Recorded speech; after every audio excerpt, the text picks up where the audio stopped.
السلام عليكم ورحمة الله وبركاته، ازي حضراتكم جميعا؟ يا رب تكونوا بخير يا رب. كنت حابب أبدأ كده سلسلة من الفيديوهات مع حضراتكم بعنوان الزاوية العكسية. في حاجات كتير في حياتنا بيبقى فيها رأيين، مش لازم يكونوا عكس بعض، أو يبقى فيه رأي ورأي تاني. ساعات بنشوف رأي والرأي التاني ممكن يبقى فيه حاجة بتكمل الرأي الأول، مش بالضرورة يبقى اختلاف قوي. زي في الكورة بالضبط، لمّا بيبقى في لعبة بنشوفها من زاوية وبنحاول نشوفها من الزاوية العكسية، الغرض مش إن إحنا ندّي رأي مختلف دايمًا، لكن بيبقى الغرض الأهم إن إحنا نشوف لو في حاجة مش شايفينها من الزاوية الأصلية، فنشوفها من الزاوية العكسية فتؤكد القرار بتاعنا، أو تخلّينا نشوف الموضوع بشكل أوضح وأشمل، وتبقى الرؤية أفضل. وده بيحصل في حاجات كتير في الكورة، في كذا حاجة في الكورة بنشوف فيها آراء مختلفة أو رأيين عادةً، ويبان إن الاتنين عكس بعض. عشان كده قُلت ناخد كده بعض المواضيع، كل موضوع كده في حلقة، ونتكلم فيهم من زاوية والزاوية العكسية، ونشوف الموضوع ده بشكل واضح شوية. وحبيت إن أنا أبدأ بسؤال ظهر كتير في الكام سنة الأخيرة، وبالأخص بعد نهاية الموسم اللي فات في أوروبا، الموسم الجميل اللي عمله السيتي. والسؤال هو بيب جوارديولا، هل هو قتل متعة كرة القدم؟ ولا هو أفضل مدير فني في التاريخ، والراجل ده عرف يلاقي حل لمشاكل كتير الناس ما كانتش لاقية حلول ليها؟ والرأي السائد للناس اللي بتتفرج على كرة من زمان إن الكرة اختلفت، وإن الكرة ما بقاش فيها مهارة. دلوقتي لو في لعيب رقص طرقستين هتلاقي بيب واقف بيزعق بره. هتلاقي إن زمان اللعيب كان بيبقى عنده حرية شوية في اتخاذ القرار أكتر من دلوقتي. دلوقتي اللعيب بيعمل اللي بيب عايزه، مش اللي اللعيب عايزه في دماغه. وإن في مدربين كبار، واحد زي كارلو أنشيلوتي مثلا، هو راس ماله إن هو بيخلي اللعيبة تاخد قرارات مهمة في أرض الملعب. والخطة الأساسية بتاعت كارلو أنشيلوتي إن هو يا جماعة انزلوا اتبسطوا، انزلوا اتبسطوا وابسطوا الجماهير واللي يعرف يعمل حاجة يعملها. وإن هو بيدور على خطة يلاعب بيها أغلب اللعيبة الموهوبة اللي عنده ويطلعوا المواهب بتاعته. لكن أنا لما جيت برضو أبص على بيب جوارديولا، قلت أخد الموضوع بشكل مختلف شوية. هو إيه أصلا اللي خلى بيب يروح يعمل كده؟ ليه الراجل ده عمال يقعد يفكر في كل الخطط والتكتيكات وعمال يهرش في دماغه طول الوقت ده؟ والحقيقة ان انا قلت ارجع شوية بالزمن لورا وندي مثال كده. هو مثال مش حقيقي قوي 100%، بس هي حاجة شبه اللي حصل في الحقيقة. والمثال ده متعلق، ناخد فريق زي ريال مدريد مثلا وقت الجلاكتيكوس الاولاني في بداية الالفية. لويس فيجو على زيدان على بيكام على رونالدو الظاهرة على راؤول، على حاجة جميلة جدا. وعلى سبيل المثال ماتش في الدوري، فريق وسط جدول، وليكن، وله كل احترام وتقدير، وليكن مثلا فريق لاس بالماس، ده فريق طلع بيدري في النهاية. لكن لاس بالماس ده رايح يلاعب جالاكتيكوس ريال مدريد في سانتياغو برنابيو. المدرب بتاع لاس بالماس، المدير الفني، لقى كده عنده في الجدول الاسبوع الجاي يوم الاحد سهرة كده كروية يوم الاحد في سانتياغو برنابيو، حلو جدا، انا رايح يتحفل عليا هناك. فالراجل رايح بيقول لله الامر من قبل ومن بعد، اروح اعمل ايه؟ فقعد المدير الفني ده مع نفسه كده يقعد يفكر. قال لك طب ما انا هعمل الاتي، انا هحط ال10 لعيبه ورا، 5 قصادهم 5، ستاره دفاعيه وراها ستاره دفاعيه تانية، رونالدو ظاهره هيجي يرقص واحد وهو بيخلص ترقيصه الاولاني هيخبط في اللعيب التاني على طول. زيدان عايز يلف 360 وهو بيلف ال 270 درجه هيخبط في لعيب. مفيش مساحه، مفيش خرم ابره متساب. بيكام هيجي يرفع مثلا على 2 لعيبه في وشه، ما انا حاطط ال10 ورا خلاص ما بهاجمش. بل وان المدرب ده بقى ممكن يجي بقى، وده المدرب اللي بينجح وكمان موسم او موسمين هيروح يدرب فيا ريال مثلا، يقول لك انا لما اقطع الكره، ما هو يقطع الكره، ما هو لما زيدان يخبط في لعيب الكره تتقطع. انا هباصي هخلي الكره تروح اللعيب بتاعي نمره 9 ينزلها لل8 يلعبها في واحد هيجري في ظهر 9 يجري نعمل هجمه مرتده.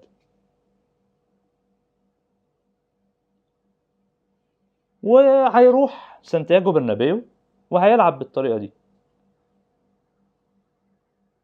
ونفترض ان هو هيلعب ريال مدريد 6 ماتشات بالشكل ده. خلي بالك ان ده لاس بالماس، ده فريق ما عندوش لعيبه بمهارات عاليه بكواليتي عاليه، ما عندوش لعيبه تكتيكيا عاليه، ما عندوش المدافع الجامد اللي يتحط مع رونالدو الظاهره في 1 ضد 1 او فيجو. رونالدو الظاهره يعني الله يعين اللي يجوا قصاده يعني، وواحد هيتحط مع فيجو في 1 ضد 1 ويسد معاه. ما عندوش اصلا حد زي كده، فهو حله الوحيد كده ان انا اقف ستارتين دفاعيتين ورا بعض، وهتجيلي فرصه او فرصتين احاول اعمل هجمه مرتده. ففي 6 ماتشات مثلا الراجل ده هيخسر 4، هيتعادل ماتش 0-0، وهيبقى من امل ماتشات الكرة اللي في التاريخ. وفي ماتش هيكسب فيه، وهيبقى الماتش ده اللي اتحط في سي في هذا المدرب، وده الماتش اللي هيوديه يدرب فيا ريال. لما الراجل ده يروح فيا ريال اللي هو بقى عنده لعيبه احسن شويه بس مش ريال مدريد برضه، تفتكروا لما هيلاعب ريال مدريد الجالاكتيكوس برضه هيعمل ايه؟ هيعمل نفس اللي عمله هو. ما قال لك ما انا كسبت وانا باللاس بالماس بالخطه دي، فهعملها هي تاني. فهتلاقيه ضد اوساسونا ومايوركا والناس دي بيهاجم عادي جدا وبيلعب كرة حلوه جدا، والماتشات دي ممكن تلاقي ماتشات كرة عالميه. ضد ريال مدريد قمه في الملل وقمه في الرخامه. ليه؟ ما دي الطريقه اللي هعرف اكسب بيها، وانا كمدير فني هعمل اسمي في الماتش ده. الجميل بقى في الموضوع ان الماتش اللي ريال مدريد هيخسره من لاس بالماس ده او يتعادلوا، ده ممكن يبقى الماتش اللي يضيع منك بطولة الدوري. ممكن عادي جدا. فده الماتش اللي خلى بيب جوارديولا ما ينامش الليل، اللي هو انا ازاي لاس بالماس يكسب ريال مدريد ويعمل عليه ماتش كوره كده يعني. وعلى فكره انت هتبقى طالع بعد الماتش ده لو انت راجل بتاع تاكتكس هيبقى عاجبك فريق لاس بالماس جدا، مع انه عمل ايه؟ عمل ملل كروي. بس انت هيبقى عاجبك جدا الفريق طبعا لو انت ما بتشجعش ريال مدريد يعني. بص الراجل الالتزام التكتيكي ووقف الناس ازاي والقصه دي كلها. بيب جوارديولا قال لك الماتش ده هيضيع مني الدوري. الماتش ده عامل لي كله في دماغي، مع انه هو ماتش من 5 يعني، بس عامل لي كله في دماغي. فاعمل ايه؟ لازم الاقي حل اكسب بيه الماتش ده. طب اعمل ايه؟ طب مش انت موقف لي لعيبه مش عارف تخليني ارقص؟ انا هوصل لعيبه للجون برضو بس بطريقه تانية. هخليهم يقعدوا يباصوا كتير قوي ويتحركوا من اماكنهم كتير قوي لحد ما نلاقي شق صغير كده هندخل فيه لعيب، اللعيب ده كواليتي عالي عشان هو شق صغير وهيروح بفرصه، واللاعب ده هيجيب جون. اللعيب ده اللي هو بين قوسين يعني واحد زي تيري اونري مثلا.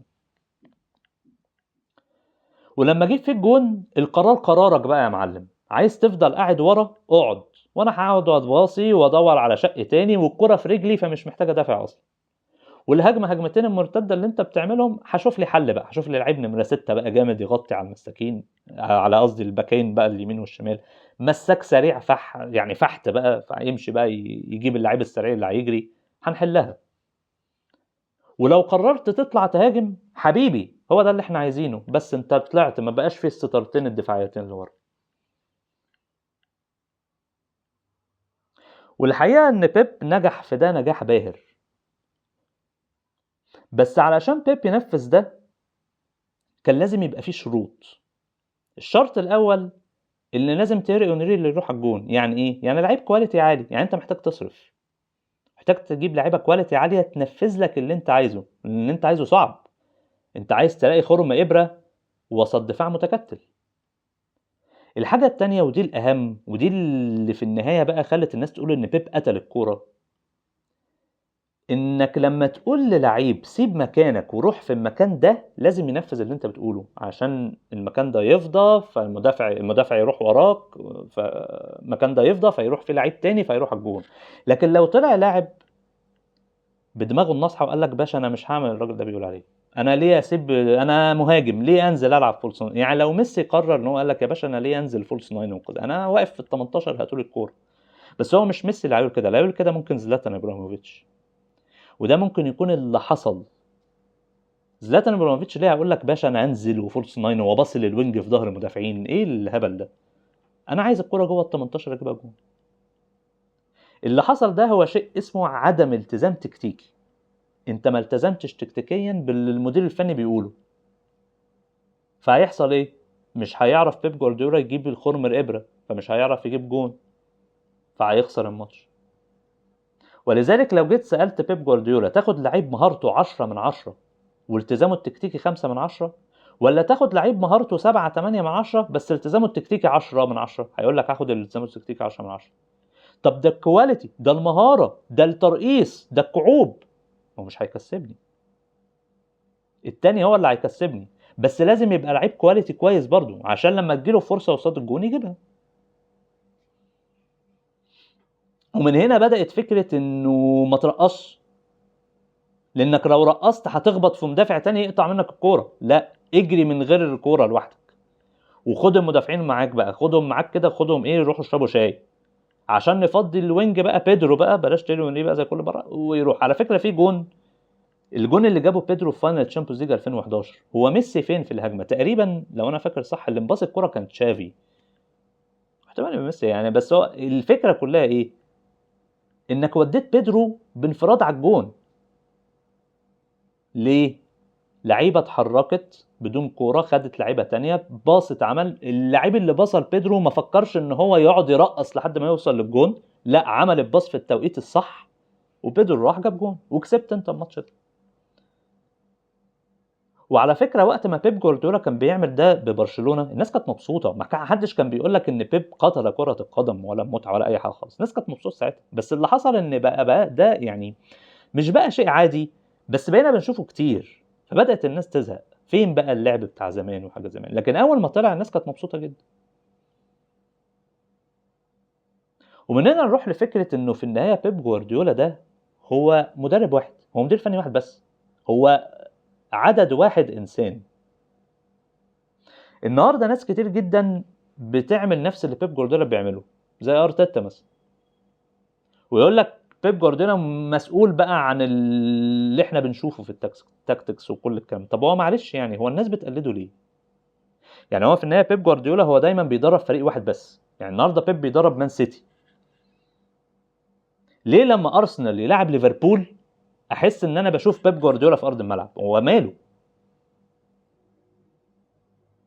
ما هو 99% من الماتشات اللي بتتلعب في الموسم بيب جوارديولا ليس له قرار فيها، لان هو في النهايه بيدرب فريق واحد بس. لكن لان الناس شافت ان بيب جوارديولا فعلا قدر يحل المشكله، الماتش اللي احنا كنا بنخسره ده ما بقيناش بنخسره، والاربعه اللي كنا بنكسبهم كده كده بنكسبهم، واللي بنتعادله ده كمان بقينا بنكسبه برضه يعني. والدليل على ذلك ان هو ارقامه في البريمير ليج غير طبيعيه. يعني الناس اللي بتمشي بفكره المهاره والكلام ده بيكسبوا الدوري، بس ما بيكسبوش الدوري زي ما هو بيكسبه، لا، هو بينيم الدوري من المغرب. ليه؟ لان الماتش ماتشين اللي كانوا بيقعوا ما بقوش بيقعوا. هنيجي في مرحله ما تانية هنقول طب ليه الموسم اللي فات كان وحش والكلام ده، بس ده مش موضوعنا دلوقتي. موضوعنا هو الراجل ده قتل كره القدم بمتعتها ولا انقذها؟ الحقيقه ان لو في مديرين فنيين تانيين شايفين حل لمشكله ماتش لاس بالماس ده غير الحل بتاع بيب، ما تعملوه يا جماعه. يعني لو انت عندك لعيب هيعرف يرقص وفي المساحات دي، وبيعرف بقى يرقص في خرم ابره، ده اللي هو يعني انا اسف لو حتى جبت ميسي ومارادونا ورونالدو الظاهره مش طول 90 دقيقه يعرفوا يعملوه. لو انت عندك لعيب بيعرف يعمل كده يا باشا اعمل. لو انت عندك لعيب هيشوط كوره من بره ال 18 من بعيد جدا تنزل بقى فولي بقى كرباج ورا يا اسطى بقى تنزل في الجون، يا باشا شوط يا باشا. لو انت عندك حل تاني ما تعمله. هو الراجل حلها كده، هو بيب جوارديولا حلها كده، هو شاف ده الحل ونفذه، وبينفذه في فرقه واحده بس اللي هو بيدربها. اي حد تاني عنده حل تاني يا جماعه ما يعمله. لكن ليه الناس راحت لبيب؟ مش بس عشان الله دي شكلها حلو، عشان هم عارفين ان ده حل جذري، اللي هو يعني ده حل من الاخر. انا بس محتاج يبقى معايا لعيبه كويسه، بس مش لعيبه 10 من 10 مهاره، بس لازم تبقى لعيبه عندها التزام تكتيكي عالي قوي. ومن هنا بدانا نروح للعيبه اللي عندها التزام تكتيكي اكتر من اللعيبه اللي عندها المهاره. طيب وده ياخدني لحاجه بقى تانية برضو، لما بدا بيب جوارديولا بقى يعمل الشغل العالي ده، بدا بقى الناس بقى يقول لك ايه، طب احنا هنحل بقى بموضوع تاني، مش انت بقى بتحضر، احنا هنخليك ما تحضرش من ورا. هنطلع بقى نضغط عليك ضغط عالي ومش هنخليك تحضر اصلا. وهنا بيب جوارديولا قال لهم حلو تعالى لي بقى، ما هو ده اللي انا عايزه اصلا من الاول، ان انا اطلعك من ورا. وبيب هنا راهن الرهان اللي هو بيراهن عليه لحد النهارده، ان انا هطلع باللعيبه اللي ورا دي بالكوره وهستغل بقى المساحات اللي في ظهرك. عشان كده بقى عايزين نجيب مساك يتقمص شخصيه فرانس بيكنباور في ان هو يبقى كورته حلوه، وعايزين نجيب حارس مرمى هو كان اصلا وهو صغير لعيب نمره 10 ولانه طويل خلوه حارس مرمى في الناشئين، ونطلع بقى بالكره من ورا. ليه؟ علشان انا عايزك تيجي تضغط عليا، ما هو ده احلى من ان انت تقف ورا وانا اقعد ادور على خرم ابره. لا تعالى يا باشا اضغط عليا مفيش مشكله، وانا هراهن ان انا اعرف اطلع بالكره فاروح لك ويبقى عندك مساحات. ولو انت اخترت انك تقف ورا اقف ورا، خلاص انا هدور على خرم الابره. ولو انت جبت لعيبه ورك ريت بدني ملهاش حل، انت معاك 11 عداء في ارض الملعب، او شيل حارس المرمى يبقوا 10، اللي هو احنا هنطلع نضغط عليك، بس لو الكره اتقطعت احنا هنجري ورا بسرعه جدا. خلاص انا هحول لعيبتي من فكره ان انتوا تطلعوا بالكره من ورا الى ان انتوا تدوروا على خرم الابره.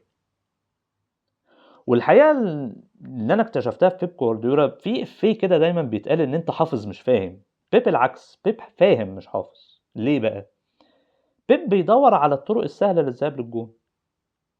طب ايه الدليل؟ لما جاب هالاند في موسم الثلاثيه كاس انجلترا، فاينل كاس انجلترا، اول كره في الماتش، بيب جوارديولا عارف ارتيتا باشا عيب ده انا الاستاذ يعني، جراد منتشر هيطلع يروح يضغط عليا، اعمل ايه؟ ادرسون ضرب الكره الطويله، هالاند متطرف طلع لبره شويه، نزل الكره براسه، جندوجان دخل شاط جون في اول دقيقه، الف مبروك البطوله خلصت.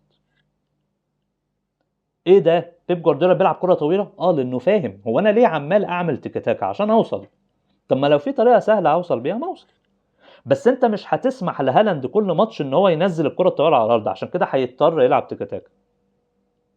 وهالاند هنا عمل اللي ممكن يكون زلاتان ابراهيموفيتش ما عملوش. هالاند ضحى، اللي هو ايه، انا مش عايز انا اجيب الجون، لا انا هطلع لبره وهلعب الكوره انزلها لواحد تاني وانا عارف ان هو اللي هيروح يجيب الجون، لان هالاند مش زلاتان كشخصيه. فنجحت الخطه. وهنا هالاند اظهر ان عنده التزام تكتيكي اكتر من الموهبه. مين موهوب اكتر كمهاجم، هالاند ولا زلاتان؟ رايي انا زلاتان، بس مين ينجح اكتر مع بيب؟ هالاند، لان هو اللي هيقبل يقوم بادوار تكتيكيه مختلفه. ففي النهايه لو سالتني هو بيب قتلها ولا انقذها، هو انقذ كره القدم. لان هو انت لو كنت فضلت ماشي بالشكل ده كنت هتبقى تحت رحمه الكواليتي الدفاعيه بتاعه الفريق اللي جاي يدافع، والفرق الكبيره نفسها كانت هتعمل كده قصاد الفرق العملاقه. يعني لما ريال مدريد يلعب فريق فيا ريال وسيفيا والفرق دي الاقل شويه، كان هيرص الرصه ورا ويلعب على فكره ان ده الماتش اللي انا هكسبه من الست، وكانت هتبقى كل ماتشات ريال مدريد ممله. ونفس الكلام برشلونه، ونفس الكلام باقي الناس. طب هو مدرب لاس بالماس غلطان؟ لا، ما هو راجل ما عندوش امكانيات، هو دي الطريقه اللي هو يقدر يلعب بيها. اللي غلطان هو المدرب اللي ممكن يبقى عنده الامكانيات وما بيستغلهاش، ولكنه قرر ان هو يعمل حاجه من حاجتين: يا يدافع دفاع لاس بالماس، يا اما يلعب نفس طريقه بيب وهو عنده امكانيات اخرى لكنه مش قادر يطوعها. وفي الحالتين لا دي غلطه مدرب لاس بالماس ولا دي غلطه بيب جوارديولا، دي غلطه فئه من المدربين في النص كده، هم اختاروا ان هم يقلدوا يا ده على حسب الماتش. فانا مش شايف ان بيب جوارديولا قتل حاجه، وبيب جوارديولا حل المشكله بطريقه ما اتعلمها من يوهان كرويف قبله، وكرويف اتعلمها من رينوس ميخلز المعلم الاول. هو ده الحل اللي هو شافه. انت عندك حل تاني يا باشا اعمله، مش مشكله. يعني هو ما فرضش عليك انك لازم تلعب بطريقته، هي دي الفكره. فبالتالي هو فريق بيب جوارديولا هو اقل مهاره، هو اقل متعه من فكره انك مش شايف ترقصات ومش شايف بقى باصات كعوب وحاجات زي كده، مش شايف لعيب بياخد قرارات فرديه حلوه لوحده. بس فريق بيب جوارديولا ده فريق واحد من ضمن فرق كتير جدا احنا بنتفرج عليها في الموسم، الباقي ده فين؟ وهل انت لازم تعمل زيه علشان تلعب ضده؟ الاجابه لا، مش لازم تعمل زيه عشان تلعب ضده. ولو انت مش عارف تحل طريقه اللعب بتاعته انا اسف يعني، دي مش مشكلته هو، دي مشكلتك انت. ولذلك لما نيجي نلاقي الزاويه بتاعت بيب بقى بياخد اللاعب اللي عنده التزام تكتيكي مش المهاره، ولو لعيب رقص طرقستين هيزعق له. طب ما هو قبل ما تعمل كده شوف الزاويه التانية. سيب يا باشا اللعيب يرقص الطرقستين، هيجيب جون؟ لا. هيعرف اصلا يرقص الطرقستين؟ ممكن في ماتش يرقصهم ويمتع الكوره، في ماتش التاني هيجي يرقص هتتقطع منه لان في 3 لعيبه عليه، ما زحمه. من حق المدير الفني يبقى له فلسفته ويطبقها طالما هو يتحكم في الفريق اللي هو بيدربه بس.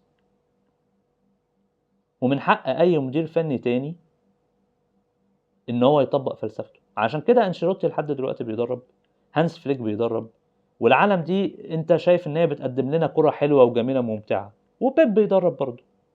وخلي الملعب هو اللي يحكم مين فيهم يكسب التاني. بس ده اللي عندي في الموضوع ده. شكرا جزيلا لحضرتك.